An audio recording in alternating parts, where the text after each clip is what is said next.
எங்கள் வாழ்வும் எங்கள் வளமும் மங்காத தமிழென்று சங்கே முழங்கு. அன்பர் பணி செய்ய என்னை ஆளாக்கி விட்டு விட்டால் இன்ப நிலை தானே வந்தெய்தும் பெறாபெறவே. நம்ம ரெட்ஃபோர்ட் தளத்தை மிகச்சிறப்பாக நிறுவி கொண்டு செலுத்துகிற இனிய நண்பர்களுக்கும், இந்த தளத்தை மிக ஈடுபாட்டோடு ஒருங்கிணைத்து செல்கிற இனிய நண்பர் திருமிகு சேவா அவர்களுக்கும், இணைந்துள்ள இனிய நண்பர்கள் திருமிகு ஜானகி, திருமிகு ஹேமா, திருமிகு ஸ்ரீராம், திருமிகு நித்யா மற்றும் அனைத்து நண்பர்களையும் வணங்கி தொடங்குகிறேன். இன்று ஒரு மிகச்சிறந்த புத்தகம், 4 கோடி பிரதி, 40 மில்லியன் பிரதிகள் விற்ற புத்தகம். அது ஒரு அட்மிரல், அதாவது அமெரிக்காவில் சீல்னு சொல்கிறாங்க, SEAL. அந்த சீல் அப்படின்னா 3 படைப்பிரிவுகளிலும் பயிற்சி பெற்றவருக்கு பேர். அந்த ட்ரைனிங்கு அந்த 3 பயிற்சி பிரிவுகளிலும் படைப்பிரிவுகளிலும் வான்வழி பயிற்சி, அதாவது தரைவழி, கடல் வழி எல்லாவற்றிலும் தேர்ச்சி பெற்றவரை சீல்னு சொல்கிறாங்க. அந்த மாதிரி 2 பேர், ஒருத்தரே அட்மிரல் வில்லியம் H. மேக்ரான் அப்படிங்கிறவரை எழுதிய புத்தகத்தையும், இன்னொன்று தேடினால் தேடாததும் கிடைக்குங்கிறாங்க. தேடினால் தேடாததும் கிடைக்குங்கிறாங்க. நான் இதை தேடுகிற போது இன்னொரு புத்தகம், அவரும் ஒரு சீலு, அவர் டேவிட் காகின்ஸ், அவருடைய never finished can't hurt me, என்னை ஒருபோதும் காயப்படுத்த முடியாது, நான் ஒருபோதும் ஓய்வதில்லை அப்படிங்கிற அந்த பயிற்சி பெற்ற சீல், அந்த டேவிட் காகின்ஸ், அதாவது டஃபஸ்ட் மேன் இன் த வேர்ல்டுங்கிறாங்க அவரை. அவர் எழுதிய புத்தகம். இந்த 2 புத்தகமும் என்னை பாதித்தவை. அதை இந்த அறிவார்ந்த நண்பர்களோடு நான் பகிர்ந்துக்கிறேன். இந்த டிசிப்ளின், ஒரு எதையும் தொடங்குகிறது தான் ரொம்ப முக்கியங்கிறாங்க. அந்த அட்மிரல் என்ன பண்ணுறாரு, தன்னுடைய ஒரு இதை முடிச்சுட்டு, பயிற்சியை முடிச்சுட்டு, அந்த கிராஜுவேஷன் டேக்கு அப்புறம் ஒரு ஸ்பீச் கொடுக்குறார். அந்த ஸ்பீச்சு வைரல் ஆகி 40 மில்லியன் பார்வைக்கு அது போகுது. அதற்கப்புறம் அவர் அது ஒரு புத்தகமாக எழுதுகிறார். அந்த புத்தகத்தில் 10 விஷயங்கள் சொல்கிறாரு. முதல்ல ஒரு விஷயம் ஆரம்பித்து 10 விஷயங்கள் சொல்கிறாரு அவர். அதாவது சிறிய மாற்றங்கள் மிகப்பெரிய வெற்றிகளை கொடுக்குது அப்படிங்கிறது அந்த புத்தகத்தினுடைய ஒரு குறிக்கோள். அதாவது எழுந்ததை நம்ம என்ன செய்கிறோம். அவர் அங்கே அந்த ஆர்மியில், அந்த பயிற்சியில், சீலுக்கான பயிற்சியின் போது அவர் கற்றுக்கொண்டதை, நான் முதல்ல இந்த பெட்டை ஒழுங்குபடுத்துறதுக்கு என்ன கேட்டுக்கிட்டாங்க, அது ரொம்ப சாதாரண விஷயந்தானேன்னு நினச்சேன். ஸ்ரீராம் சார் கொஞ்சம் மியூட் பண்ணிக்கிங்க. பரவாயில்ல. அதாவது அவங்க இது ரொம்ப சாதாரண விஷயந்தானே, இதை ஒரு பெரிய பயிற்சியில் தொடக்கத்தை இதை வலியுறுத்துகிறாங்களேன்னு நான் நினச்சேன். ஆனால் அது என்னுடைய வாழ்க்கையை மாற்றியதுங்கிறார். இந்த மேக் த பெட்டுங்கிறது வாழ்க்கையை மாற்றியதுங்கிறார். அது என்ன, இப்போ ஒரு ஒரு நிமிஷம்.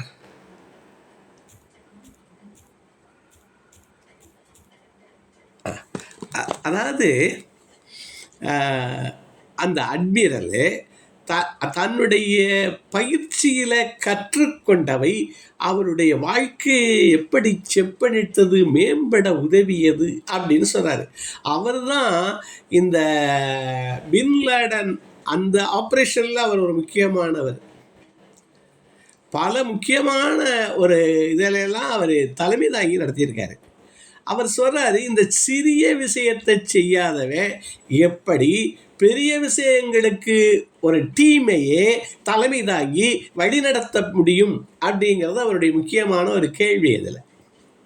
அப்போ அவர் கற்றுக்கொண்டதையும் அந்த டேவிட் கோகின்ஸுடைய அந்த சீல் அதையும் சொல்லி இந்த உரையை நான் நிறைவு செய்யலாம்ங்கிறது என்னுடைய நோக்கம்.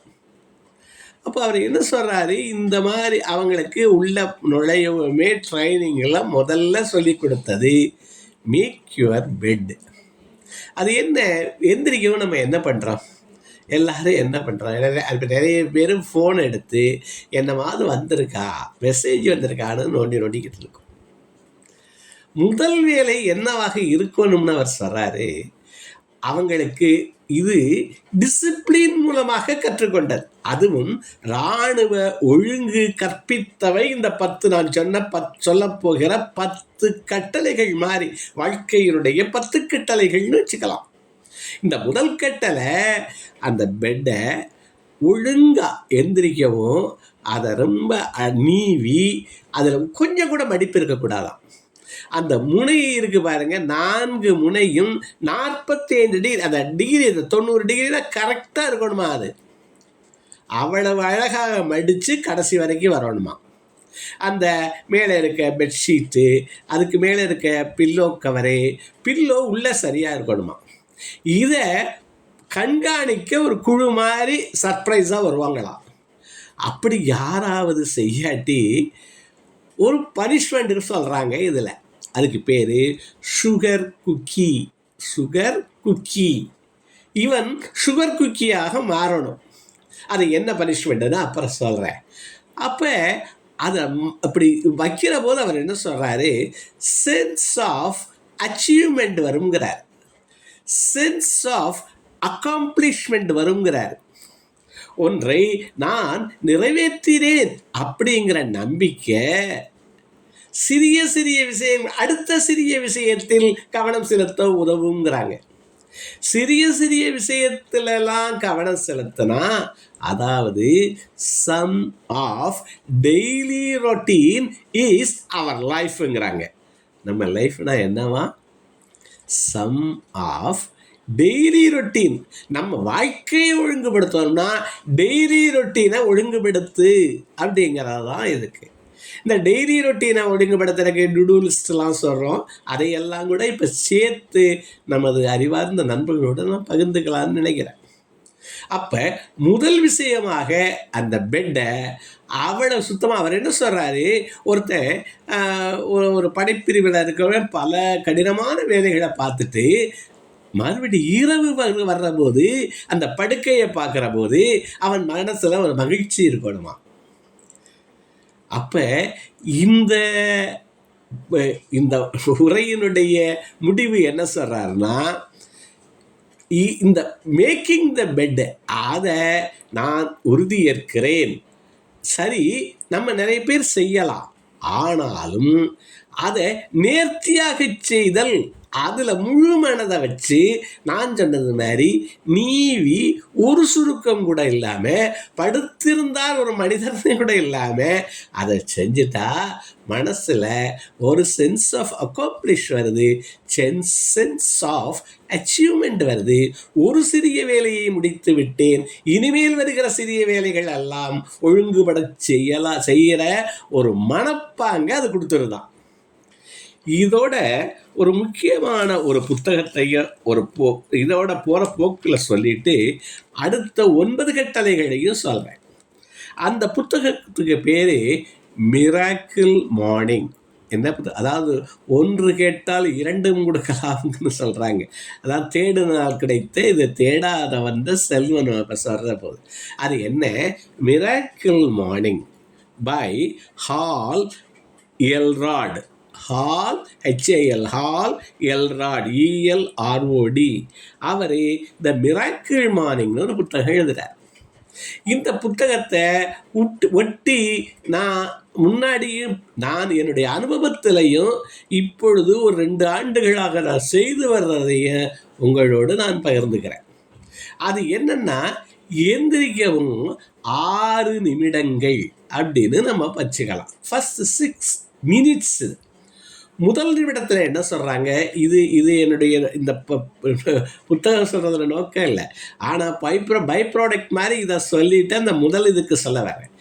எந்திரிக்கவும் நான் இதை பிள்ளைகளுக்கு பயன்படுத்துகிறேன். அதாவது சில பேர் ஒரு தெய்வத்தை நினச்சிங்க, ஒரு உருவத்தை நினச்சிங்க அப்படிலாம் சொல்கிறாங்க. அதாவது நான் ஒரு பள்ளிக்கூடத்தில் ஒரு கல்லூரியில் சொன்னேன், ஒரு உருவங்கிறது யாரோ வரைந்த உருவம் அல்லது யாரோ வரைந்த உண்டாக்கிய ஒரு சிலையின் உருவம். அது என்னவாக இருந்துட்டு போகுது. அதாவது யாரோ உருவாக்கிய ஒன்றை நினைத்து கொள்வதற்கு பதிலாக உன்னை உருவாக்கிய உன்னுடைய தாயினுடைய திருவடிகளை நினைத்து கொள்கிறேன். நான் இப்போ சொல்கிறேன், இதை எல்லாம் சொல்கிறேன், நானும் அதை செய்கிறேன். நமக்காக நம்மளை 10 மாதம் வயிற்றுலேயே சுமந்துக்கிட்டு இருந்தவங்ககிட்ட திருவடிகளை நம்மை உருவாக்கிய அதை பிடிச்சிருந்தா எல்லாரும் யாராவது எனக்கு ஒரு மார்க்கு கொடுங்க. அதாவது எதையோ நினச்சிக்கிறதுக்கு பதிலாக நம்மை உருவாக்கிய ஒரு திருவடியை, நமக்கு உழைக்கிற நமது தந்தையினுடைய கரங்களை நீங்கள் கரங்களை தொட்டு பார்த்திருக்கிறீர்களா என்று நான் கேட்கிறேன். இப்போ உழைக்கிற தந்தையின் கரத்தை தொட்டு பார்த்து நிறைய பிள்ளைங்க நாங்கள் தொட்டு பார்க்குறோம்னு சொன்னாங்க. அதை நினச்சிங்கன்னு சொல்கிறேன். அது போகட்டும், நான் 6 நிமிடத்தில் என்ன செய்யணுங்கிறது அந்த மிராக்கிள் மார்னிங்கில் ஹால் எல்ராட் என்ன சொல்கிறாரு, முதல் நிமிடத்தில் நானும் இதை பயன்படுத்துகிறேன். முதல் நிமிடத்தில் எந்திரிச்சு அமைதியாக உட்காந்து இந்த மூச்சை கவனிக்க சொல்கிறாங்க. மூச்சை ஆழ்ந்து விடு இது விடலாம் இல்லை, வெறுமன மூச்சை அமைதியாக 1 நிமிடம் உட்கார சொல்கிறாங்க. அது முதல் நிமிடம். அது மனம் சமணப்பெற்றுங்கிறாங்க. இந்த 2வது இதுக்கு சேவர் அப்படிங்கிற வார்த்தை SAVER அப்படிங்கிற அக்ரோனிம் அவர் பயன்படுத்துகிறார். முதல் நிமிடம் சைலன்ஸுங்கிறாரு. அது அப்படியே நிம்மதியாக மூச்சை பத்திரம் கவனிச்சிட்டு 1 நிமிடம். 2வது நிமிடத்தில் அவர் அஃபர்மேஷன்ஸ்னு சொல்கிறாரு. நான் அதை சேர்த்து உன்னோட சொல்கிறேன். அதாவது ஒரு உறுதிமொழி, நானே இதெல்லாம் செய்வேன், அப்படி எனக்கு நான் நல்லா இருக்க நாள் அப்படிலாம் நினச்சி பார்க்குறது மாதிரி சொல்கிறாங்க. இவர் 2வது நிமிடம் இந்த சேவர்ஸ்னு வர்றதுனால அதை சொல்லிட்டு நான் சொல்ல வரேன். 2வது அஃபர்மேஷனுங்கிறாரு, 3வது விஷுவலைசேஷனுங்கிறாரு, 4வது அந்த சேவரில் ரீடிங்கிறார். சேவ் SAVE அந்த ஈக்கு ரீடிங், எஜுகேஷன் மாதிரி ரீடிங் சொல்கிறாங்க. எஸ்ஸுக்கு ஸ்கிரிப்பிங் தான் அவங்க சொல்லி முடிக்கிறாங்க. நான் இதை எப்படி அடாப்ட் பண்ணுறேன்னு நண்பர்களுக்கு சொல்கிறேன். நிமிடம் எந்திரிக்கவும் அதை நினைக்கிறேன். எக்ஸசைஸ் அதை சொல்லி 1 நிமிடம் நான் அதை நினச்சவன் எந்திரிச்சு ஸ்ட்ரெச்சிங்கிறாங்க. நான் செய்கிறத நான் உங்களுக்கு சொல்கிறேன். 2வது நிமிடம் காலு கையை மேலே தூக்கி சின்ன எக்ஸசைஸ், மேலையும் இதையும் தூக்குறோம்ல, அந்த எக்ஸசைஸை அந்த 1 நிமிஷம் இப்போ அண்மையில் ஒரு 2, 3, 5 உக்கி மாதிரி போடுறேன். உக்கின்னு சொல்கிறாங்கல்ல, அந்த புஷ்அப் சொல்கிறாங்கல்ல, அதை 2வது நிமிடம் செய்கிறேன். 3வது நிமிடம் அன்றைக்கு செய்ய வேண்டியதை எண்ணி பார்க்குறேன். 3வது நிமிடம் அதை ஒரு பேப்பரில், ஒரு சின்ன பேப்பரில் எழுதிக்கிறேன். 3வது நிமிடம் இன்றைக்கு செய்ய வேண்டியது. 4வது நிமிடம் அவை நடந்ததாக கற்பனை பண்ணுறேன். அப்புறம் அதுக்கு அவர்களுக்கு நன்றி சொல்கிறேன். 5வது நிமிடம். அதாவது ஒரு உதாரணம் சொல்கிறேன். இன்றைக்கு நான் நமது சேவா அவர்கள் இந்த தளத்தை சரியாக 7 மணிக்கு திறக்கிறாங்க, அவங்களுக்கு நன்றி. காலையில் அவங்க எனக்கு ஃபோன் பண்ணி என்னால் இன்று வர முடியாது, நீங்களே அதை கொஞ்சம் ஒருங்கிணைச்சிக்குங்க, நாங்கள் அவர்கள் சொன்னதற்கு நன்றி, அதோடு சேர்த்துக்கிறேன் நான். அப்போ காலையில் நான் செய்ய வேண்டிய இந்த புத்தகத்தை தேடினேன், கிடச்சிருச்சு, ஒரு நன்றி. அதாவது நடந்ததாக என்னை இங்கு இருக்கிற 8 நண்பர்கள் 12 நண்பர்களும் வாழ்த்தினார்கள் அப்படின்னு வாழ்த்துவார்கள்னு விஷுவலைஸ் பண்ணி அவர்களுக்கெல்லாம் மனதில் நன்றி தெரிவிக்க சொல்கிறாங்க. இது அதாவது முதல் நிமிடம் ஒரு சைலன்ஸு, 2வது நிமிடம் ஒரு ஸ்ட்ரெச்சிங், 3வது நிமிடம் அன்று செய்ய வேண்டியதை சேட் பண்ணது, ஸ்கிரிப்பிங், அதில் கிராட்டிடியூடு சேர்ந்துருது. அது 4வது நிமிடம் அது நடந்ததாக நினைக்கிறேன். 4வது நிமிடம் நடந்ததாக நினைத்து அதற்கு நன்றி சொல்கிறேன். அதாவது அந்த 3 4ல் 5வது நிமிடம் நான் செய்வது என்னென்னா, அதாவது அந்த ஒரு முக்கியமானது என்ன சொல்கிறாங்க, பானங்களிலே அதாவது ஒரு பக்கம் ஏதாவது ஒரு புத்தகம், இப்போ திருக்குறள் எனக்கு பக்கத்தில் இருக்குது, நான் அது ரீடிங், அந்த ஸ்கிரிப்பிங்கிறதுலே அது வருது, அதாவது சேவர் அப்படின்னு சொல்கிறார். அதில் அந்த புத்தகத்தை எடுத்து ஒரு பக்கம் ஏதோ 2 குறள் ஆச்சு நான் படிக்கிறேன். அது மாதிரி ஆத்திச்சூடி கொன்றை வேந்தன் மாதிரி ஒரு புக் இருக்குது, அதையும் யாராவது படிக்கலாம். அதற்கப்புறம் பானங்களிலே சிறந்தது என்ன பானம்? யாராவது அன்மியூட் பண்ணிட்டோம், அதுவும் அடிங்க. வைப்ரேஷன், அதான் குட் வைப்ரேஷனா. ஒரு டம்ளர் தண்ணியை குடிக்கிறேன், ரொம்ப தண்ணியெல்லாம் குடிக்கல, ஒரு டம்ளர் குடிக்கிறேன். அப்போ இது நான் எந்திரிக்கவும் செய்கிறேன். ஆனால் நமது புத்தகக்காரர் சொல்கிறாரு, அவர் இந்த பெட்டை ஒழுங்குபடுத்துங்கிறார். அதுக்கப்புறம் இந்த 6 நிமிடம் இதை செய்யலாம், அப்புறம் அந்த தண்ணியை குடிச்சிட்டு நம்ம பல்லெல்லாம் விளக்கிட்டு நம்ம வேலையை பார்க்கலாம் அப்படிங்கிறத உபரியாக சேர்த்து சொன்னேன். அடுத்தது அவர் சொல்லுகிற 10ல் 2வது விஷயம் என்னன்னா, யூ கேனாட் கோ இட் அலோன்ங்கிறார். You cannot go it alone. இதில் சொல்லுகிற எல்லாத்துலேயும் அவர் படைப்பிரிவில் கடைப்பிடித்ததை, அவர் 3 விதமான ட்ரைனிங்கும் செஞ்சவர், சீலர். அவர் அது என்ன சொல்கிறாரு, ஒரு உதாரணத்துக்கு இருக்கிறாரு. அங்கே ரோவிங் இங்கே இருக்குமா, அந்த ராஃப்ட் மாதிரி போட்டில் 8 பேர் அதை வலிக்கணுமா, அதாவது அந்த ரோ பண்ணணுமா. அந்த 8 பேரும் சின்க்ரனைஸ் பண்ணி அதை பண்ணினா தான் அது போக வேண்டிய பகுதிக்கு போகுமா. அந்த மாதிரி ரஃப் சீயா, அது அந்த பசிபிக் ஓஷனுடைய கரையில் இது நடக்கிறதா எழுதுகிறார். அப்போ அந்த இதில் 8 பேரும் ஒழுங்காக இருக்கணும், ஒரே மாதிரி அது சின்க்ரனைஸ் பண்ணணும். அதுதான் சொல்கிறாரு, யூ கேனாட் கோ இட் அலோன்னு சொல்கிறாரு. 2வது பாயிண்ட். அதில் என்ன சொல்கிறாரு, ஒரு முறை ஒருத்தருக்கு அடிபட்டுருச்சு. அப்போ மற்ற 7 பேரும் அவருடைய வேலையை அப்படியே கரெக்டாக பங்கு போட்டு அந்த ரோவை செலுத்துனாங்களாம். அதே மாதிரி ஒரு முறை இவர் கையில் அடிபட்டுருச்சு. அப்பவும் இன்னும் அங்கே இருக்கிற அந்த 7 பேரும் அந்த 8 பேருடைய வேலையை ஒரு அழகாக பண்ணினாங்களாம். அப்போ சொல்கிறார் 2வது, you cannot go it alone. அது எல்லாத்துக்கும் அது பொருந்தும். நம்ம டீம் ஒர்க்னாலும் சொல்லலாம். மிகச்சிறந்த டீம் என்ன சொல்கிறாங்க, குடும்பத்தில் மிகச்சிறந்த டீம் என்ன சொல்கிறாங்க, உடம்பும் உயிருமான டீம் என்ன சொல்கிறாங்க, என்னது உடம்பும் உயிருமான டீமு குடும்பத்தில் ஏதாவது சொல்லுங்களேன். ஆடா அது மாதிரி பிள்ளைகள் எல்லாரையும் ஒரு டீமாகவே அந்த குடும்பம் போகணுங்கிறாங்க. அப்போ you cannot go it alone. அது 2வது பாயிண்ட். 3வது point, judge by heart not by சைஸுங்கிறார். அங்கே பலரும் இருப்பாங்களாம். அதில் நல்ல உயரமானது, நீங்கள் படைப்பிரிவுனா எவ்வளவு இருப்பாங்க, மினிமம் உயரம் இருக்கணும். மினிமம் உயரம் இருக்கவர் அங்கே குட்டை மாதிரி இருப்பாராம். ஆனால் அவருடைய கான்ட்ரிபியூஷனும் ரொம்ப நிறைய இருக்குமா. அவர் என்ன சொல்கிறாரு, உருவத்தை பார்க்காத உள்ளத்தை பாருங்கன்னு சொல்கிறாரு. நமக்கு வள்ளுவம் சொல்றது, உருள் பெரும் தேருக்கு அச்சாணி என்னாரும் உடைத்துனார். தேர் அவ்வளவு பெரிய தேர், ஆனால் அச்சாணி ரொம்ப சின்னது.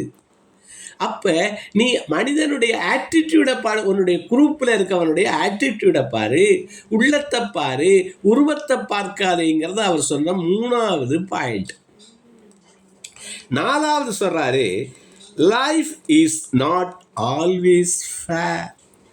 லைஃப் இஸ் நாட் ஆல்வேஸ் ஃபேரா. Life is not fair, always fair. ஒரு முக்கியமான வார்த்தை. Life is fair but not always ஃபேருங்கிறார். நான் ஆரம்பத்தில் சொன்னேன், சுகர் குக்கி அப்படின்னு ஒரு பனிஷ்மெண்ட்டு அங்கே கொடுப்பாங்களாம். அது என்ன பனிஷ்மெண்ட்டுன்னா, அதாவது இந்த பெட்டை வந்து பார்க்குற போது நல்லா இல்லை, அது ஒழுங்காக இல்லை, அது மாதிரி அவங்க பெல்ட்டு போட்டிருப்பாங்களாம். அந்த பெல்ட்டு பளபளன்னு மின்னணுமா. அந்த அவங்களுடைய ட்ரெஸ்ஸு அது இதெல்லாம் அந்த இது ஒவ்வொரு இதுவும் அந்த போலீஸ்னால் எப்படி இருக்கும் நீங்கள் பார்த்துருப்பீங்க. அப்போ இராணுவம்னா எப்படி இருக்கும்? அதில் எங்கேயாவது அந்த டிசிப்ளினில் ஒரு குறை இருந்தால் அங்கே கொடுக்குற பனிஷ்மெண்ட் என்னவா?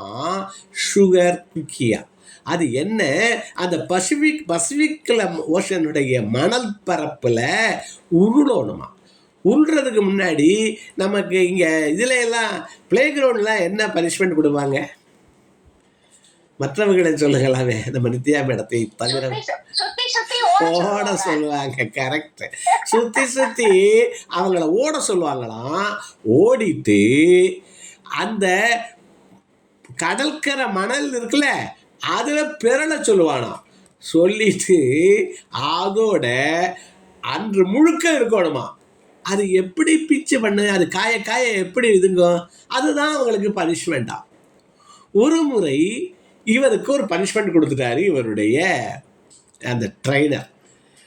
இவன் அங்கே என்ன இராணுவத்தில் என்ன ஒபே த ரூல் தான் ஃபஸ்ட்டு. அங்கே அவர் ஏற்றுக்கொள்கிறார். ஏற்றுக்கிட்டு அன்னைக்கு பூரா அதை அனுபவிக்கிறார். அனுபவிச்சுட்டு அப்புறம் முடிஞ்சிருச்சு. அன்னைக்கு சாயந்தான் அந்த இன்ஸ்ட்ரக்டர் வர்றார். அவர்கிட்ட வந்து சொன்னாராம், இன்னைக்கு நீ ஒன்றும் தவறு செய்யலை, இருந்தாலும் உனக்கு நான் இந்த பனிஷ்மெண்ட்டை கொடுத்தேன். ஏன்னா life is not always fair. இந்த மாதிரி ஒவ்வொருத்தருடைய வாழ்க்கையிலையும் ஒரு நீ நல்லதே செய்திருந்தாலும் இது செய்திருந்தாலும் நிகழும் அப்படிங்கிறார் அவர். பல சூழல்கள் நிகழும். நான் அதை செய்யலையே இதை செய்யலேன்னு புலம்பி சண்டை போட்டு என்ன, நீ ஒபேஸ்ங்கிறார். அந்த சூழல்களை ஒற்றுக்கொள், மேம்படுங்கிறாங்க. நீ கற்றுக்கொள், ஒத்துக்கொள், கற்றுக்கொள், ஒத்துக்கொள், மேம்படு. அக்செப்ட் தி சிச்சுவேஷனுங்கிறதுக்கு இது ஒரு இதுவாக வர்றார் அவர். இந்த மாதிரி கொடுத்துட்டு அவர் சொன்னார், life is not always fair. நமது சங்க இலக்கியம் சொல்லுது, இன்னாதம்மை உலகு, இந்த உலகம் இன்னாதது, இனிய காண்பர் அதன் இயல்புணர்ந்தோரேனுச்சு. உலகம் இன்னாதது தான், ஆனாலும் இனிய காண்க. எனக்கு இப்போ கால்லாம் எரியுது, ஆனால் நான் இப்போ பேச ஆரம்பித்தேன்னா அந்த கால் எரிச்சல் கொஞ்சம் அடங்கிடுது. டாக்டர்கிட்ட கேட்டால் உனக்கு 35 வருஷமாக சுகர் இருக்குது, அதனால் இருக்கிறாரு அவர். சரியா? அப்போ இன்னாதம்மை உலகு இனிய காண்க அதன் இயல்புணர்ந்தோரேன்னு அவர் சொல்கிறார். அப்போ இந்த மாதிரி ஒரு இதெல்லாம் அவன் கற்றுக் கொடுக்குறான். அப்போ நான் 5வது பாயிண்ட் என்னன்னா, ஃபெயில்யூர் மேக் யூ ஸ்ட்ராங். இது எல்லாருக்கும் தெரிஞ்சது தான். ஆனாலும் அவர் இராணுவ உதாரணத்தை வச்சு இதை சொல்லிக்கிட்டே வர்றாரு. William H Admiral William H McRaven, எம்சியில் வந்துடுது, REN மேக்ரிவன். அவர் என்ன சொல்கிறாரு? ஃபெயில்யூர் மேக்ஸ் அஸ் ஸ்ட்ராங் இருக்கிறார். அவர் என்ன சொல்கிறாரு? அங்கே சர்க்கஸ் லிஸ்ட் அப்படின்னு ஒரு லிஸ்ட் போடுவாங்களாம். அது என்னன்னா, அங்கே ஒரு டாஸ்க் கொடுக்குறான். அந்த டாஸ்கை உரிய நேரத்தை யார் முடிக்கலையோ அவனுக்கு அந்த லிஸ்ட்டில் போட்டு 2 மணி நேரம் கூட அதே வேலையை செய்ய சொல்லுவாங்களாம். ஒருத்தர் ஒரு ஓட்டம் போடணும், இவ்வளவு நேரத்துக்குள்ளே செய்யணும். அதை செய்யாட்டி he will be put in the circus list. அது என்ன அவர் எழுதுறாரு? சில நாட்கள் கழித்து பார்த்தா எவையெல்லாம் அந்த சர்க்கஸ் லிஸ்ட்லுக்கு போனானோ அவன்லாம் நல்லா பெர்ஃபார்ம் பண்ணுறானா. அப்போ என்ன மீன் ஆகுதுன்னா, அந்த ஃபெயில்யூர் ஆனவன் தான் ஸ்ட்ராங் ஆனான். அப்போ கூட நேரம் அவன் உழைச்சான், உழைக்க வைக்கப்பட்டான். அப்போ ஏதாவது அந்த ஃபெயில்யூர் தான் நம்ம நிறைய பேசுகிறோம். அதாவது லா ஆஃப் வேஸ்டட் எஃபர்ட்ஸ்னு ஒன்று பேசுகிறோம். Law of wasted efforts. எத்தனையோ மில்லியன் விந்தில் ஒரு விந்தாக தான் நம்ம போய் நம்மளாக உருவாகி இருக்கோமா. எத்தனையோ விதைகள் இல்லை, ஒரு விதை தான் இவ்வளவு பெரிய ஆலமரமாக இருக்கான். அப்போ என்ன சொல்கிறாரு, இத்தனை விதை வந்ததெல்லாம் வேஸ்டா? ஒரு தவணை நீட்டு பரீட்சைக்கு போயிட்டு உடனே என்ன சொல்கிறான், செத்தே போகிறான். அப்போ வேஸ்டட் எஃபர்ட்ஸ், முயற்சிகள் வேஸ்ட் ஆகும், அதை நீ உணர்ந்துக்கிறது தான் இங்கே சொல்ல வர்றது. இயற்கை தொடர்ந்து முயன்று கொண்டே இருக்கிறது. அது ஃபெயில்யூர் மேக்ஸ் அஸ் ஸ்ட்ராங்கர் சொல்கிறார். ஆறாவது சொல்கிறாரு, அங்கே ஒரு எக்ஸசைஸ் உண்டாம். அது ஒரு நல்ல பேர் சொல்லலாம். அதாவது உயிர் மாதிரி அந்த எக்ஸசைஸ். அது என்னென்னா ஒரு 30 அடி எக்ஸசைஸ் ஃபார் லைஃப். அது ஒரு 30 அடி உயரமான கம்பு 2 இடத்துல ஊனியிருப்பாங்களாம். அந்த கம்புக்கு இடையில ஒரு கம்பி கட்டியிருப்பானாம். அந்த கம்பியில் தொங்கிக்கிட்டே ரிக்கார்ட் டயத்தில் அதை கடக்கோடுமா. 1977 இவர் ட்ரைனிங் வரைக்கும் அதை கடந்தவன் ரொம்ப அந்த ரிக்கார்டு யாரும் அந்த ரிக்கார்டை மீற முடியலையா. ஆனால் ஒருத்தர் என்ன பண்ணானா, அந்த ரிக்கார்டை பாதியில் முடித்தானா. எப்படி முடித்தான்னா, அதில் தொங்கிக்கிட்டே போகிறதுக்கு பதிலாக அதில் ஸ்லைட் ஆகி போனானா. அந்த கம்பி மேலே ஏறி ஸ்லைட் ஆகி அதுக்கு அங்கே இது போய் பாதியில் முடிச்சிட்டானா. அவர் சொல்கிறாரு, இதுக்கு அதுதான் ரிக்கார்ட், புது ரிக்கார்ட் ஆயிடுச்சா. அதாவது அது உயிருக்கு ஆபத்து தான். ஆனாலும் யாரெல்லாம் ரிஸ்க் எடுக்கிறார்களோ அவர்கள் ஜெயிக்கிறார்கள்.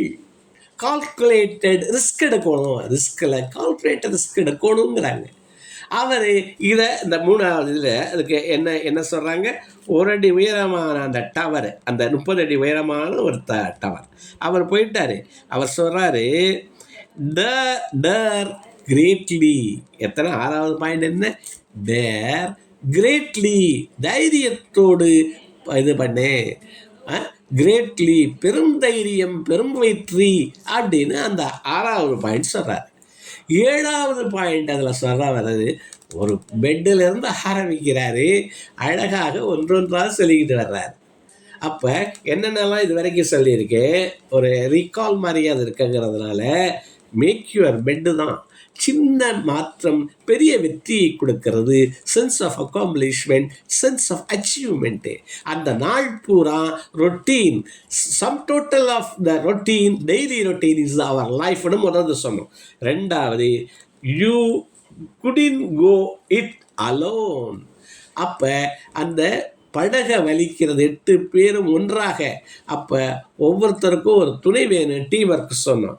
3வது, judge by heart not by ஆட்டிடியூடை தான் ஜட்ஜ் பண்ணணுங்கிறதுக்கு சொன்னோம்.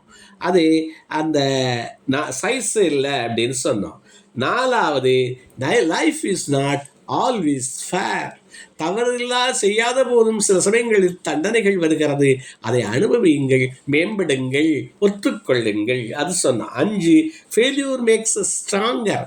எவனுக்கெல்லாம் பனிஷ்மெண்ட் 2 மணி நேரம் கூட செய்ய சொன்னாங்களோ அவன் இன்னும் கூட நல்லா வந்துட்டான் அப்படின்னு அவர் சொல்கிறார். 6வது என்ன, dare greatly, dare bravely, dare தைரியமாக எதிர்கொள். 5வது, கான்ஃப்ரண்ட் ஃபியர்ஸ். கன்ஃப்ரண்ட் ஃபியர்ஸ். நம்மளை தடுக்கிறது பூரா இந்த பயம்தான். அதுக்கு அவரை அங்கே நடந்த ஒரு உதாரணம் சொல்கிறார். அது என்னன்னா, அவங்க இந்த ஷார்க்கு இன்ஃபெக்டட் பிளேஸில் ஷார்க்கு நிறைய இருக்குமா, அந்த இடத்துல ஒரு இடத்துல இருந்து இன்னொரு இடத்துக்கு போகணுமா.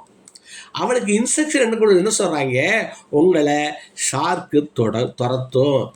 ஆனால் ஒன்று, இதுவரை எந்த ஷார்க்கு மீது எவனையும் கொன்னதில்லை அப்படின்னு சொல்லிட்டு இவங்களை நீந்த விடுவாங்களாம். அப்போ மாத்திரம் ஒன்று சொல்லுவாங்களாம், நீ விலகி வேகமாக ஓடுனா அந்த ஷார்க்கு பூரா உன்னை துரத்தி கடிக்கத்தான் வரும். ஆனால் எதிர்த்துன்னா அது பூரா ஓடி போயிடும். நமக்கு இந்த குலைக்கிற நாய்க்கு சொல்கிறோம் டாகு, அது என்ன பண்ணு? குறைக்கிற நாய். அதாவது ஓடுறவனை கண்டா விரட்டுறவனுக்கு கொண்டாட்டம். இவர் என்ன சொல்கிறாரு? அங்கே எதிர்கொள், பயத்தை எதிர்கொள் அப்படிங்கிறத நான் கற்றுக்கிட்டேங்கிறார். 7வது பாயிண்டா. அங்கே அந்த மாதிரியே இவங்க ட்ரெயின் ஆகுறாங்களாம். அது 7வது பாயிண்ட். அப்போ எதிர்கொள், அந்த ஷார்க்கை யாரெல்லாம் எதிர்கொண்டாங்களோ அது ஓடிடுச்சுன்னு சொல்கிறார். அதற்கு வாழ்க்கையும் சொல்கிறாரு, எதிர்த்து முன்னேறு. அடுத்தது 8வது பாயிண்ட் சொல்கிறாரு, act bravely when darkest moments surround you. இருள் சூழ்ந்த சூழல் உன்னை சூழ்கிற போது நீ எதிர்கொள்ளுங்கிறதான் இது சொல்கிறாரு. அதுக்கு என்ன உதாரணம் சொல்கிறாரு? அங்கே அவங்க ஓஷனுக்கு கீழே நீந்தி போய் கூட எதிரிகளுடைய டார்கெட்டை தாக்க வேண்டியது இருக்கான். ஓஷனுக்குள்ளே போகிற போது கையில் அதுக்கு சின்ன இதுகள் இருக்குவான். ஆனால் அந்த இது என்ன, அந்த இருள் நிறைந்த சூழல் அதை எதிர்கொள். ரைஸ் டு த ஓஷன்ங்கிறாங்க. Rise to the ocean. அப்போ கீழே வர்ற போது மேலே வர்ற போது வெளிச்சம் இருந்தால் பரவாயில்லையா, இருந்தாலும் அந்த இருளுக்கு கண்களை பழக்கப்படுத்தி கொண்டு அந்த டார்கெட்டை நோக்கி அடிக்கணுங்கிறது மாதிரி அவங்களுக்கு பயிற்சி கொடுத்தாங்களாம். அதனால இருள்கிருந்து நிலைந்த சூழ்நிலையிலும் ஆக்ட் பண்ணுங்கிறது தான் 8வது point. Act best in the darkest moment, although the darkest moment surrounds you அப்படின்னு சொல்கிறாங்க. அப்போ 9வது பாயிண்ட் சொல்கிறாரு, பவர் ஆஃப் ஹோப் சொல்கிறார். 9வது பாயிண்ட்டு பவர் ஆஃப் ஹோப். அது என்ன? அவங்க ஒரு புதைகுழி மாதிரி இதில் அப்படியே உள்ள முழுக வைப்பாங்களாம். முழுகிற போதெல்லாம் ட்ரைனிங், சகதியில் முழுகணுமா, அதுவும் குளிராக இருக்குமா, அந்த இதில் இவ்வளவு நேரம் இருக்கணும்னு. அப்போ ஒருவன் பாட ஆரம்பித்தானான். அந்த பாட்டு பாடாதேன்னு சொன்னாலும் அவன் பாடினானான். மற்றவர்களும் அந்த பாட்டை தொடர்ந்து பாட ஆரம்பித்தாங்களாம். பாடுகிற போது அவர்களுக்கு இவனுக்கு நம்பிக்கை, அவன் அடுத்தவருக்கு தந்த நம்பிக்கை, அவர்கள் குழு தந்த நம்பிக்கைன்னு சொல்கிறாரு. அப்போ நம்பிக்கையோடு செயலாற்றுங்கள். அதில் இந்த காந்தியடிகளுடைய நம்பிக்கையை சொல்கிறாங்க. இத்தனை கோடி மக்களையும் அவர் ஒன்றிணைந்து போராடினார்னு சொல்கிறாங்க. மார்ட்டின் லூதர் கிங்குடைய நம்பிக்கையை சொல்கிறாங்க. நம்பிக்கைகள் அதுக்கு என்னவா? பவர் ஆஃப் ஹோப்பா. 10வது பாயிண்ட்டுக்கு வந்துட்டேன். Never ever quit. 10வது பாயிண்ட் என்ன? ஒருபோதும் விலகாதீர்கள்.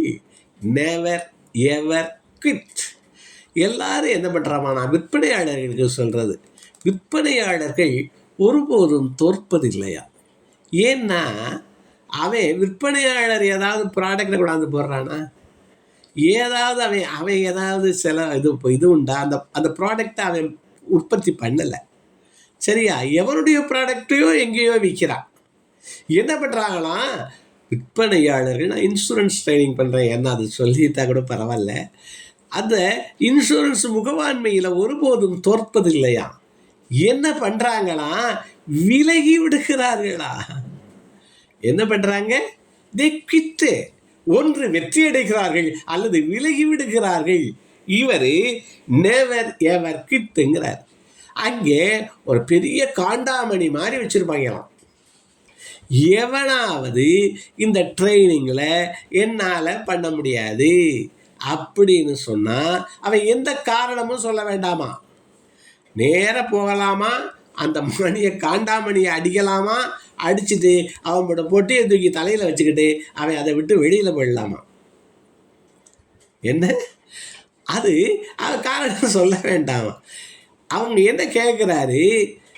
நிலைப்பது பெரிதா நீங்குவது பெரிதா?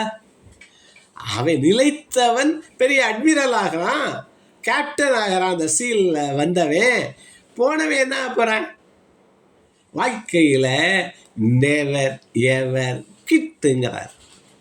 ஒருபோதும் விலகாது, முயற்சி பண்ண. அவர் தான் சொல்கிறாரு, அவன் அவ்வளவு ஸ்ட்ராங் ஆகிறதுக்கு தான் இவ்வளவும் பண்ணுறாங்க. எதுக்குள்ளே சேருக்குள்ளே நிற்க வைக்கிறாங்க, டார்க்கில் போய் அடிக்க வைக்கிறாங்க, சுறாமீன்கள் இருக்கிற இடத்துல நீந்த வைக்கிறாங்க, கன்ஃபரண்ட் ஃபியர்னு சொல்கிறாங்க. இந்த மாதிரி 10 பாயிண்ட்டு அழகாக இந்த சீல் அப்படிங்கிற 3 படைப்பிரிவிலும் சிறந்தவர். நான் இது சொல்லுகிற போது முதல்ல சொன்னேன், இன்னொரு சீல் அவர் தான் டேவிட் காகின்ஸ். காகின் இல்லை, காகின்ஸுங்கிறத சேர்ந்த பேர். தயவு செஞ்சு அதையும் தேடி பாருங்க. நான் இந்த தளத்தில் பேசியிருக்கேன், வேறு தளங்கள்லையும் பேசியிருக்கேன். அதில் என்ன இது, காண்ட் ஹர்ட் மீ, என்னை ஒருபோதும் காயப்படுத்த முடியாது. அவரே என்ன எழுதுறாரு, நெவர் ஃபினிஷ்னு ஒரு புத்தகம் எழுதுறாரு. அவர் என்ன பண்ணுறாரு, டேவிட் காகியனுடையது 60-40 ரூல்ஸ் சொல்கிறாரு. நான் முன்னாடி சொல்கிறேன்னு சொன்னதுனால அதை சுருக்கமாக சொல்லி, 2 அட்மிரல் இராணுவ பயிற்சி எவ்வளவு மனிதனை அது புடம் போடுகிறது. நான் என்னோடு இருந்த நண்பர்கள் என்சிசியில் பயிற்சி எடுத்தார்கள். அவர்களெல்லாம் நல்ல உடல்வாகோடு நல்ல சிறந்த இடத்துக்கு போனாங்க. அந்த டிசிப்ளின் தருகிற ஒரு விஷயம் அது எங்கே தொடங்குறதுன்னா, மேக் த பெட்டுங்கள இந்த புத்தகம் தொடங்குது. 10 பாயிண்ட்டு சொல்லிட்டேன், மறுபடியும் 5 பாயிண்ட் முதல்ல சொன்னேன், மறுபடியும் 5 பாயிண்ட்டை ரிப்பீட் பண்ணுறதாக இருந்தால், கான்ஃபரண்ட் ஃபியர்ஸு, அப்புறம் act best in the darkest situations, அடுத்தது பவர் ஆஃப் ஹோப்பு, அடுத்தது நெவர் எவர் கிட். இப்போ டேவிட் காகின்ஸுடைய நெவர் ஹர்ட் மீல என்ன சொல்கிறாரு, அவரும் ஒரு சீல். அவர் ஒரு பேராட்ரூப்பிங் ஒரு போன போது அதில் இருந்த அவருடைய நண்பர்கள் 7 பேர் இறந்துடுறாங்க. அவங்களுடைய பிள்ளைகள் எல்லாம் அனாதையாக இருந்தாங்க. அவங்களுக்கு ஏதாவது அவர் செய்யணும்னு நினைக்கிறார். அப்போ ஒரு சில்ட்ரன் ட்ரஸ்ட் ஒன்று ஆரம்பிக்கிறாங்க. அதுக்கு இவர் உதவணும்னு நினைக்கிறார். இவர்கிட்ட பணம் இல்லை, ஆனால் 120 கிலோமீட்டர் மாரத்தான் மாதிரி ஓடுனா இவ்வளவு பணம் கிடைக்கும்ங்கிறாங்க.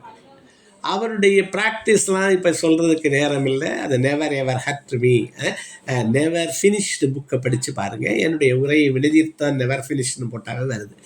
அதில் அவர் என்ன பண்ணுறாரு, அவருடைய நோக்கத்தை முதல்ல வச்சுக்கிறார். நோக்கம் இந்த ஆதரவற்ற பிள்ளைகளுக்கு உதவணும்.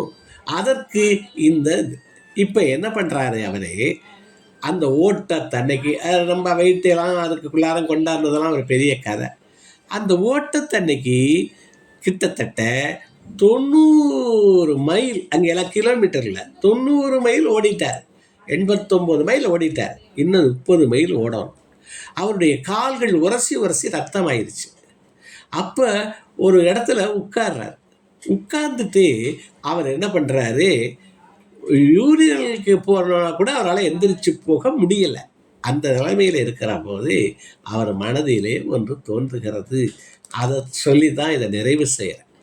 அவர் அப்போ தான் 60-40 ஒரு ரூல் சொல்கிறார். அவர் அந்த ரூல் என்னென்னா 60-40 நான் கூட பேசியிருக்கேன். அந்த ரூல் என்னென்னா, ஐ ஆம் ஃபினிஷ்ட், ஐ ஆம் டன், ஐ ஆம் எக்ஸாஸ்டட் இருந்தால் கூட நம்மளிடம் மிச்சம் எனர்ஜி இருக்குங்கிறார் அவர். அதற்கு ஒரு டிப்பிக்கலான உதாரணம் சொல்கிறாரு. ஒருத்தன் காட்டு வழியில் ஓடுனா, அப்புறம் விழுந்துட்டான். அவனால் தண்ணி ஒரு பசியில் கீழே விழுந்துட்டான். கொஞ்ச நேரம் 1/2 மணி நேரம் விழுந்து கிடந்தவன் கண்ணை விழித்து பார்த்தா தூரத்தில் ஒரு ஆபத்து, ஒரு புலியோ நம்ம உட்கார்ந்துருக்கு, ஒரு ஆபத்து இருக்குது. அப்போ திரும்பியா படுத்துக்குவேன், எழுந்திரிச்சு ஓட மாட்டானா உயிரத்து கையில் பிடிச்சிக்கிட்டு. அப்போ என்ன சொல்கிறாரு, ஒவ்வொருத்தையும் 60% எனர்ஜி மிச்சம் இருக்குன்னு அவர் சொல்கிறார். அதை பயன்படுத்துங்கன்னு சொல்கிறாரு. நான் பயன்படுத்துறதுக்கு அவர் 3 காரணங்கள் அந்த இடத்துல சொல்கிறார். அந்த ஓஞ்சி இருக்க போது அவர் சொல்கிறாரு, முதல் காரணம் அட்டானமிங்கிறார். இதை தேர்ந்தெடுத்தவன் நான், என் மேலே யாரும் இதை திணிக்கலை. இந்த ஓட்டம் ஓடணும்னு தேர்ந்தெடுத்தது யாரு? நான் தான். இது என்னுடைய பிள்ளை, இதனுடைய வெல்பீயிங் என்னுடைய கடமையினர். அது முதல் விஷயம். ஒவ்வொன்றும் இப்போ அம்மாவுக்கு நான் இப்போ இதையெல்லாம் பயன்படுத்துகிறேன். ஒவ்வொரு இப்போ கல்லூரிகள்லையும் ஒரு ஒரு புத்தகம் சொல்கிறேன். உன்னுடைய அம்மா உனக்கு ரத்தத்தை பாலாக்கி கொடுத்தவங்க, அவங்கள காப்பாற்றுறது உன்னுடைய கடமைகளில் ஒன்று. அது உன்னுடைய பிறப்பிலேயே தேர்ந்தெடுக்கப்படுகிறது. அப்பா உழைச்சிக்கிட்டே இருக்காரு, அவருக்கு உழைக்கணும். ஒரு சகோதரி இருந்தால் இன்னொரு தாய் இருக்கிறது மாதிரி அவளுக்கு ஏதாவது செய்யணும். அதை நீ நீ தேர்ந்தெடுக்கிறாய். உன்னுடைய வாழ்வு உன்னை தேர்ந்தெடுக்கிறது, தேர்ந்தெடுக்கிறாய். அப்போ அவர் நினைச்ச முதல் விஷயம், நான் இதை என மேல் திரிக்கப்படவில்லை, நான் தான் அதை செய்யணும். ரெண்டாவது என்ன நினைக்கிறாரு, நான் 90 கிலோமீட்டர் ஓடியவன், இது மாதிரி எத்தனையோ மாரத்தான் ஓடுனவன், நான் 120-130 கிலோமீட்டர் 130 மைலை கம்ப்ளீட் பண்ணுவேன் அப்படின்னு பழைய வெற்றிகளை நினைக்கிறார். ரெண்டாவது அப்போ அவருக்கு உறவு வருது. மூன்றாவது நினைக்கிறது தான் முக்கியம். என்னுடைய நோக்கம் என்ன, நான் அந்த ஆதரவற்ற பிள்ளைகளுக்கு உதவணும். அப்படி அந்த நோக்கம் பெருசு அப்படின்னு நினைக்கிற போது அவருக்கு அந்த வேகம் வந்துச்சான். மறுபடி அவர் அதை கம்ப்ளீட் பண்ணுறாரு ஓடி. அதற்கப்புறம் பல வெற்றிகள் குவிக்கிறாரு, நிறைய பணம் சம்பாதிச்சு அந்த பிள்ளைகளுக்கெல்லாம் ஆதரவாக இருக்கார். அப்போ அந்த அந்த ஒரு சீல் அவரே SEAL சீல் தான், டேவிட் காகின்ஸ். அவருடைய புத்தகமும், அதாவது இராணுவ ஒழுங்கு எதைக்க பிறப்பிக்கிறது. அப்போ நம்மளும் ஒழுங்காக நம்மளுடைய வாழ்க்கையை கொஞ்சம் சீரமைக்கிறது மிக உதவுகிறது. என்னன்னு சொல்ல வர்றேன், அந்த எழுகிற போது அந்த பெட்டை அவ்வளவு சுத்தமாக நீட்டாக, அந்த முனைகளெல்லாம் நீட்டாக அதை தட்டிக்கிட்டே வச்சிட்டோம்னாவே நம்ம மனதில் ஒரு அக்காம்ப்ளிஷ்மெண்ட், சென்ஸ் ஆஃப் அக்காம்ப்ளிஷ்மெண்ட் வந்துடுதான், சென்ஸ் ஆஃப் அச்சீவ்மெண்ட் வந்துடுதான். ஒரு சிறிய விஷயத்தை முடிச்சிட்டோம்னு வந்தால் பல சிறிய விஷயங்களை நம்ம முடிப்போமா. அது sum total of daily routines our life. இதில் பல டெக்னிக்ஸ் சொல்லிட்டேன், நான் விஷுவலைசேஷன் டெக்னிக்ஸ் சொல்லிட்டேன், கிராட்டிடியூட் டெக்னிக்ஸ் சொல்லிட்டேன். இருந்தாலும் எல்லாவற்றிலும் உச்சமானது அந்த ஒழுங்கு, டிசிப்ளின். அதை இந்த காலை ஒரு விஷயம் கற்றுக் கொடுக்காது, இது பல லட்சம் பேருக மாற்றியிருக்கான். அந்த ஒரு பழக்க மாத்திரம், அந்த பழக்கத்தை இதுவரை செய்துக்கிட்டு இருந்தால் இன்னும் நேர்த்தியாக நான் சொல்லுவேன். இன்னும் கொஞ்சம் பேசுவேன், இன்னும் கொஞ்சம் நேர்த்தியாக அதை செய்வோம். நான் 2-3 ஆண்டுகளாக அதை கடைப்பிடிக்கிறேன். என்னுடைய வாழ்க்கை ஓரளவு படிக்கிறத சொல்கிறேன், பகிர்ந்தேன், அந்த மாதிரி போயிட்டுருக்கு. இந்த செய்திகளோடு இதுவரை இணைந்திருந்த என்னுடைய பெருமைமிக்க நண்பர்களை எல்லாம் வணங்கி உங்களுடைய மேலான பின்னூட்டங்களை வேண்டி இந்த உரையை நிறைவு செய்கிறேன். நன்றி. கையை உயர்த்துங்க, அப்படியே நீங்களே சொல்லலாம், ஒவ்வொருத்தராக சொல்லலாம். ரொம்ப மகிழ்ச்சி. நன்றி. ரொம்ப சிறப்பு ஐயா, உங்களை வணங்கி மகிழ்கிறோம். வணக்கம் சார். வழக்கம் போல போனஸும் கொடுத்து விட்டீர்கள். ஷேவர்ஸ் சொல்லி அதையும் சொன்னீங்க, மிராக்கிள் மார்னிங் சொன்னீங்க. Every morning is miracle. இப்போ இது எப்படின்னு சொல்லிட்டு அந்த பெட்டையும் சேர்த்து அப்புறம் நானும் ஒழுங்கு சொன்னீங்க. நானுத்துல மட்டும் இல்லை, நம்ம வாழ்க்கையிலையும் ஒழுங்கா இருந்ததான் எல்லாமே நடக்கும் சொல்லி உங்க அனுபவத்தையும் சொன்னீங்க. ஸோ அது ரொம்ப அருமை. எல்லாருமே நன்றி சொன்னீங்க. ஸோ அந்த விசுவலைசேஷன் இப்போ வந்து எல்லாரும் உங்களுக்கு நாங்க நன்றி சொன்னோம். உங்களுடைய விசுவலைசேஷன் படி ரொம்ப சிறப்பையா, ரொம்ப உங்களுடைய என்ன சொல்றது, மேலும் உங்ககிட்ட எனர்ஜியை நாங்கள் வாங்கிக்கிறோம் என்று சொல்லி நிறைவு செய்கிறேன். நன்றி, வணக்கம். அருமை. வேற அடுத்தது யாரு சொல்லுங்க, நான் கவனிக்கிறேன். ஸ்ரீராம் சொல்றேன் சார். சார் வினயதீர்த்தன் சார், நீங்க எல்லாத்தையும் போட்டீங்களா, ரொம்ப அருமை. இது மிராக்கிள் மார்னிங் இல்ல, மிராக்கிள் ஈவினிங் அப்படித்தான் சொல்லணும். இந்த ரெக்கார்ட் தளம் வந்து மிராக்கிள் ஈவினிங் நன்றி முடிச்சது. எந்த காரணம், இந்த குழுனால எல்லா புக்ஸோடு நீங்க சொல்றீங்க, விஷுவலைசேஷன் நீங்க எல்லாத்தையுமே சொல்றீங்க.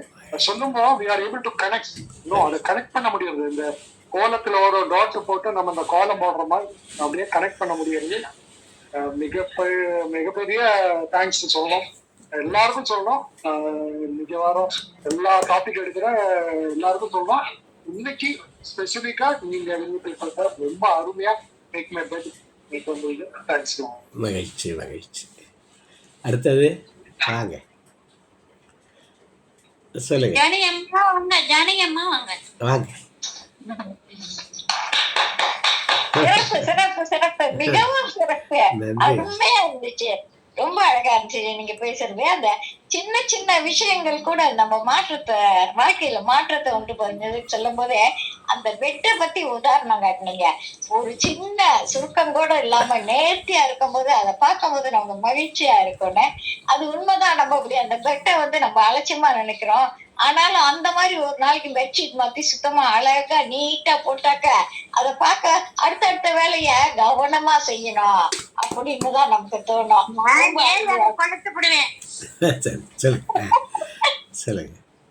ஒரு தந்தையின் கரங்களை நீங்க தொட்டு பார்த்துருக்கீங்களான்னு கேட்டிருக்கீங்க.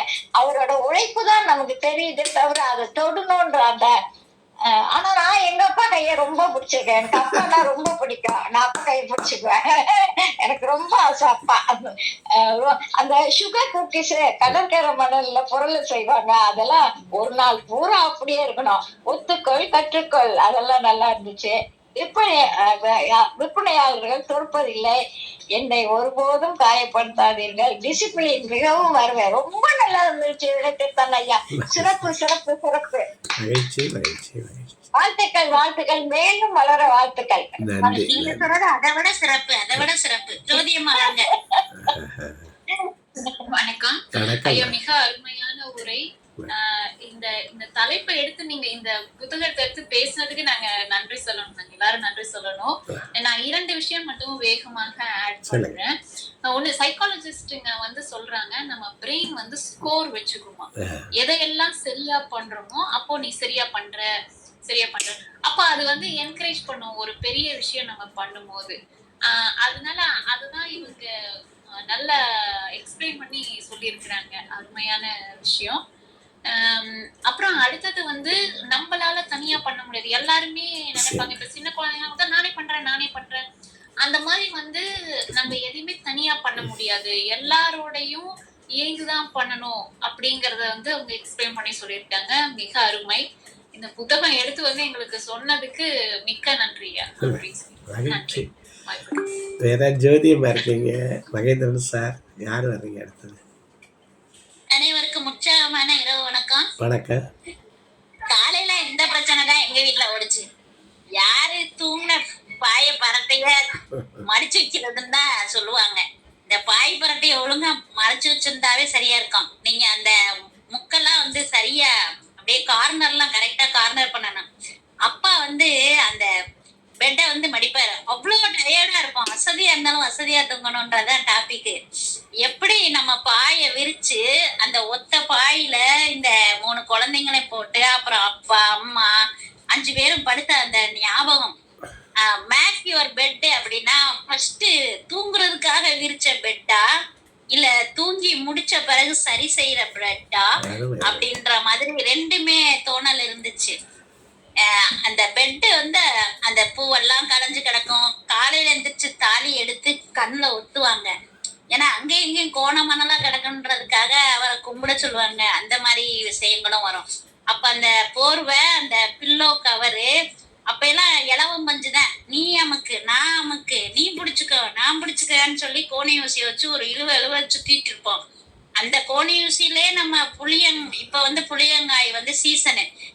நம்ம கீழே குனிஞ்சு பிறகுனா நீலாம் ஒரு டீச்சரு புளியங்காய் பிறக்க உதக்காய் எடுத்து திங்க கூடாதான். இது கூட கேவலமா இப்ப பார்க்க ஆரம்பிச்சிட்டாங்க. என்ன செய்யறதுன்னே தெரியல. ஒரு தலகாணி செய்யணும்னா அந்த மே மாசம் போய் அவ்வளோ கஷ்டப்பட்டு செய்வோம். அந்த தலகாணி நம்ம செஞ்சுட்டோமே அப்படின்னு சொல்லிட்டு அதுல அத படுத்து உருள்றது நல்லா நீட்டா சரி பண்ணி வச்சிருப்பாரு அப்பா. அது மேல ஏறி ஜன்னு குதிக்கிறது. இது இப்ப பெட் இருக்கிறனால அப்ப அந்த பாய் தான் அவ்வளோ பெரிய விஷயம். அந்த நிலா தான் மிகப்பெரிய ஒரு ஹீரோ மாதிரி. அந்த நிலாச்சோறு சாப்பிட்றப்ப கூட ஒரு பெட் மேக் பண்ணுவோம். அதெல்லாம் ரொம்ப சூப்பரா இருக்கும். எப்ப போனாலும் போற தூக்கிட்டு போறது, ஒரு அழகு கோயில் திருவிழா ட்ரிப்பு, ஒரு புளிச்சோறு, ஒரு தயிர்ச்சோறு, ஒரு சர்பத்து ஜூஸ் எல்லாம் கொண்டு போகும்போது அந்த ஒரு போர்வையை அப்படி கார்னரை அப்படி கரெக்ட் பண்ணி நாலா பக்கமும் 4 கல்லு வைப்பாங்க. 4 கல்லு வச்சு செய்வா. அதே மாதிரி நம்ம போய் வடகம் வற்றல் போடும் போதும் அந்த விரிப்பை வந்து சரியா விரிச்சு அந்த டப் டப்னு அந்த தூக்கி தூக்கி அந்த ஒவ்வொன்னா போடுவோம். அப்படி போடலைன்னு வச்சுக்கோங்களேன், அந்த வடகம் கூட நல்லா காயாது. இந்த சுருக்கங்கள் இருக்கிறது அப்பாவோட கரங்கள் சொன்னது டிசிப்ளின். அந்த ராணுவ வீரன்னா அந்த ராணுவ வீரன்னா டிசிப்ளின் தான். அது அது எதுலனாலும் பெர்ஃபெக்ஷன் இருக்கணும். ரொம்ப நம்ம மகிழ்ச்சி மகிழ்ச்சி. எவ்வளவுதான் வீட சுத்தம் பண்ண பிறகு அந்த குப்பைய அள்ளி போடலைன்னா உன்னைய ஒதுக்கி வச்சிரும். நல்ல நாள் பெரிய நாளைக்குன்னே சொல்லுவாங்க. இதுவரைக்கும் நம்ம ஒதுங்கின சரித்திரமே இல்லை. ஏன்னா நம்ம அந்த அளவு செய்திருக்கோம். எவன் சரியா செய்யறானோ அப்படின்றத ஜோதி மேம் சொன்னாங்கல்ல சைக்காலஜிக்கல, கண்டிப்பா நீங்களும் அதை சரியா செஞ்சிருக்கீங்க. கால் வலியாவது கை வலியாவது, நான்லாம் வந்து குத்துயிரும் கொலையுருமான்னு சொல்ற வார்த்தை அளவுல நான் ரொம்ப சோகமா தான். ஆனாலும் நான் கிளம்பி உட்காந்துருக்கேன். செகண்ட் சாரி போட்டு செகண்ட் மேக்கப் பண்ணி உட்காந்துருக்கேன். மகிழ்ச்சி எதுக்கு அப்படின்னு சொன்னா நம்ம லைஃப மூவ் பண்ணணும். உங்க கால் வலியெல்லாம் ரொம்ப சேமமா போயிடும், கவலைப்படாதீங்க. உங்க மகிழ்ச்சி கால் கிட்ட மகிழ்ச்சி. சொல்லுங்க, தாட் சொல்லுங்க, இந்த ரொம்ப நல்லா எனக்கு ஒர்க் பண்ண, நான் உன்னைய நல்லா பாத்துக்கிறேன், நீ திருப்பி எனக்கு ஒத்துழை அப்படின்னு சொல்லிக்கங்க.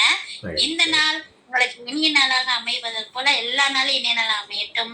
இந்த திருமிகு அப்படின்ற அந்த வார்த்தைக்கே நான் ரொம்ப அடிமை. மகிழ்ச்சி நன்றி அப்பா, நன்றி. மகிழ்ச்சி. Nithya super super Nithya super. Mahendran ஐயா பயணத்தில் இருக்கேன்னு போட்டிருக்காங்க. கணேசன் ஐயா பயணத்தில் இருக்கேன் நல்லா இருக்குங்கிறாங்க. ரொம்ப ரொம்ப மகிழ்ச்சி. நம்ம ஜோதிலட்சுமி இருக்காங்களா? அவங்க தான் முத்துலட்சுமி மேடம் தான். பேசுறீங்களாம்மா முத்துலட்சுமி மேடம்? ரொம்ப ரொம்ப மகிழ்ச்சி உங்களுடைய. வாங்கண்ணா வாங்கண்ணா, பல்லடம் சாமிநாதண்ணா வாங்கண்ணா. கவனிச்சேன். வந்துட்டு நிகழ்ச்சியை நிறைவு செய்யலாம். நல்ல நன்றி, வாழ்த்துக்கள். கேட்டுக்கிட்டே இருக்கிற போல இருந்துச்சு. அந்த அளவுக்கு சிறப்பா அந்த அனுபவிச்சு சொன்னீங்க.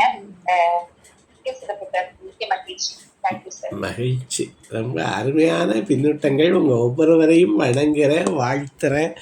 அருமையாக இன்றைய நாள் இனிய நாள் உங்களுக்கெல்லாம் அமையட்டும்னு வேண்டிக்கிட்டு நிறைவு செய்கிறேன்.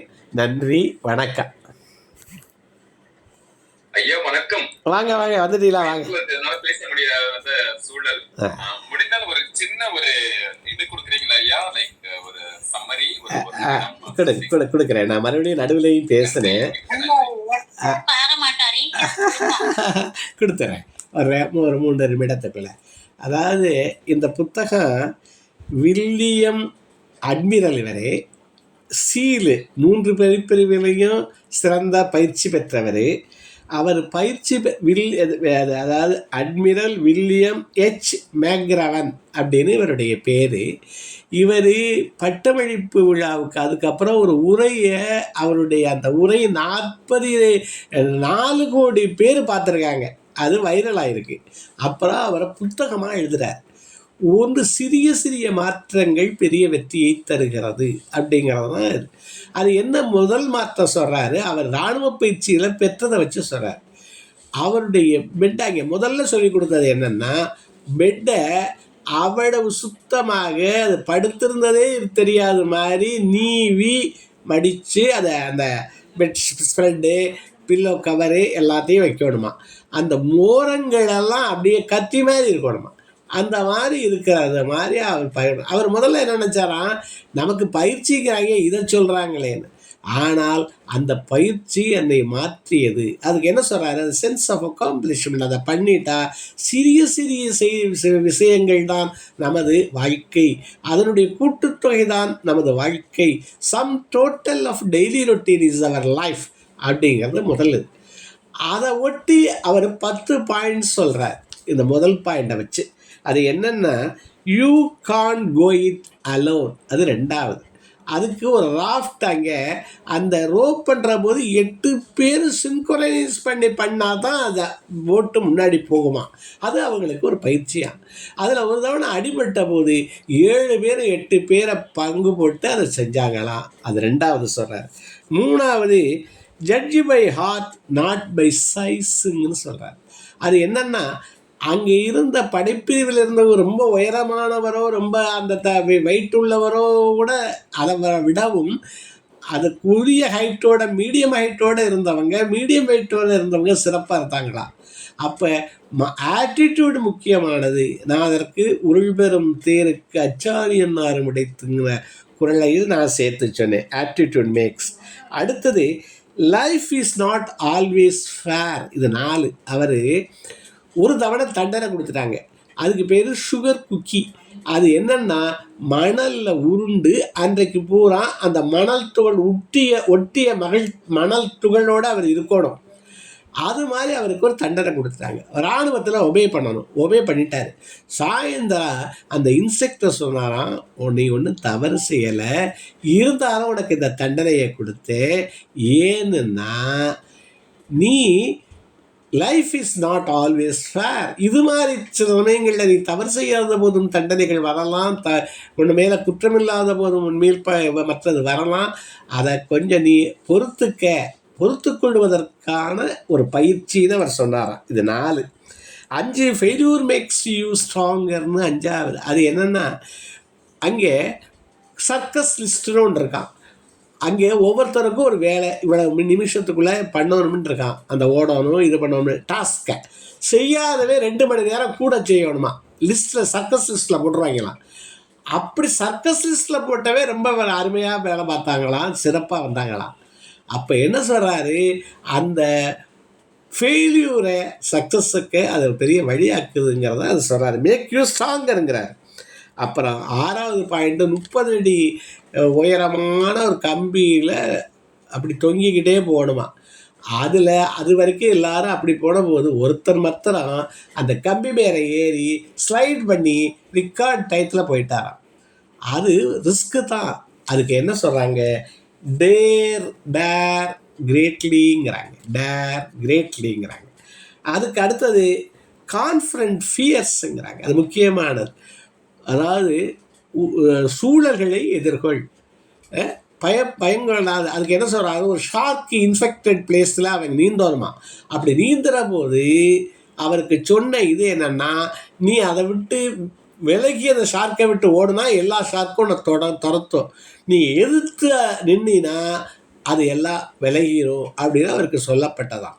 அப்போ அது அந்த இப்போ நாய் துரத்துனா அதை அப்போ எதிர்கொள்கிற போது சுச்சுவேஷனை எதிர்கொள்ளுங்கிறத அந்த 7வது பாயிண்ட்.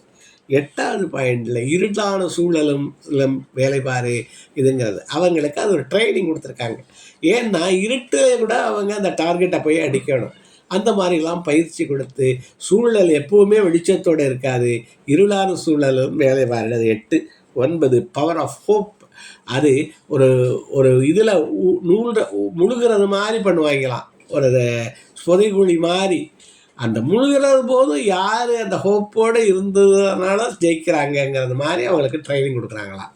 அப்போ டிசிப்ளின் கடைசி 10வது நெவர் எவர் கிட்டுங்கிறத ஒரு 10வது சொல்கிறார்.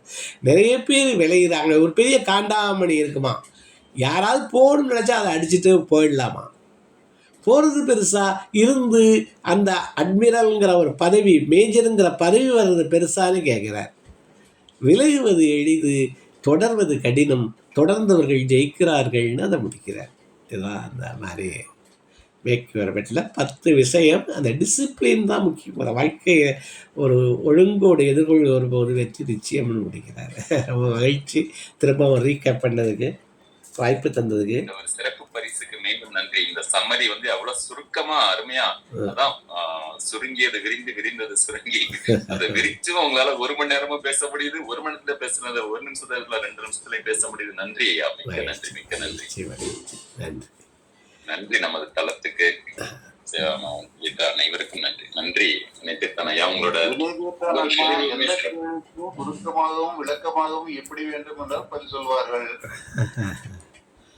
ரொம்ப மகிழ்ச்சி, நன்றி. கரெக்டாக 59 நிமிஷம் 33 இது முடிச்சிருக்கோம். நன்றி.